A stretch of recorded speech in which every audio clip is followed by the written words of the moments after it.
কেউ না কিনলে এই যে তামিল ভাই কিনে যদি বলে যে না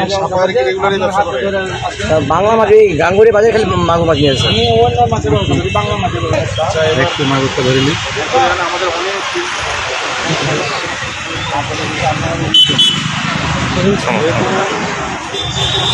অনেক প্রিন্ট ইলেকট্রনিক মিডিয়ার সাংবাদিক এখানে আছে। আমাদের ভাই অনেকে জানতে চাচ্ছে গত কয়েকদিন ধরে আমাদের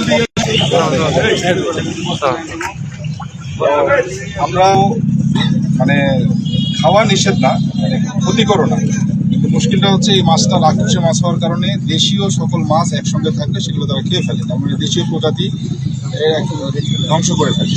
এই জন্য এই মাছটা চাষ করা নিষেধ, বাজারজাত করা নিষেধ, বিক্রয় করা নিষেধ। সুতরাং এইটা অনেকেই জানে, কিন্তু তারপরে মানে আড়তদাররা খুব ভালো করে জানে। এই জন্য দেখা যাবে যে আমাদের অভিযান যখন হয় গাড়ি দিয়ে দৌড় দিয়ে পালায় যায়। আর আপনার বাড়ি সাপাহার কিন্তু আলাদুপুর বাড়ি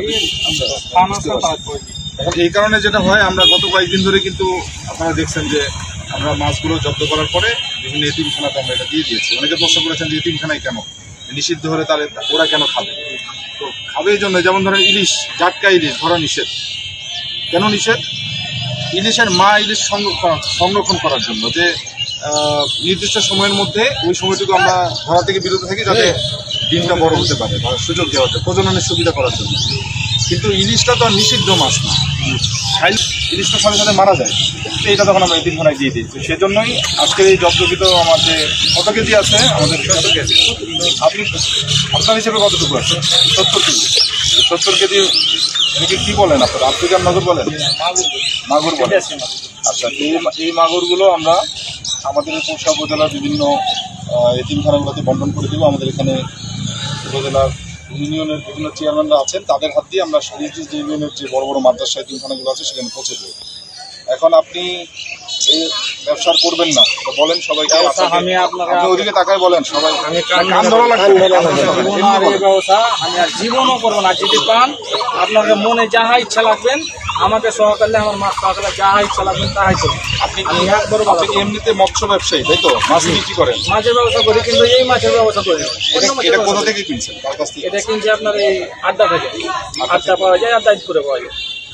আচ্ছা, তাহলে আপনি যেখান থেকে কিনছেন তাদেরকেও বলে দিবেন এই মাছটা বলে দেবো। মানে আজকে ছাড় দিলে স্যার আমি সরাসরি আমি বলে দেবো যে আমি যে তোমার মাছ দিয়ে গেলাম আর কান ধরে গেলাম, আর করে কান ধরে আসবো স্যার, তোমার মাছের আন্ডার পান্ডার আমি আর আসবো। আমি গরিব মানুষ, আমি চাইলে অ্যাকশন না কিনলে শুনলে সব আমার ভাত চলবে না। আপনারা অনেকেই ভিডিও করতেছেন, আমি একটা মেসেজ দিতে চাই, চুরি করে ব্যবসা করেন।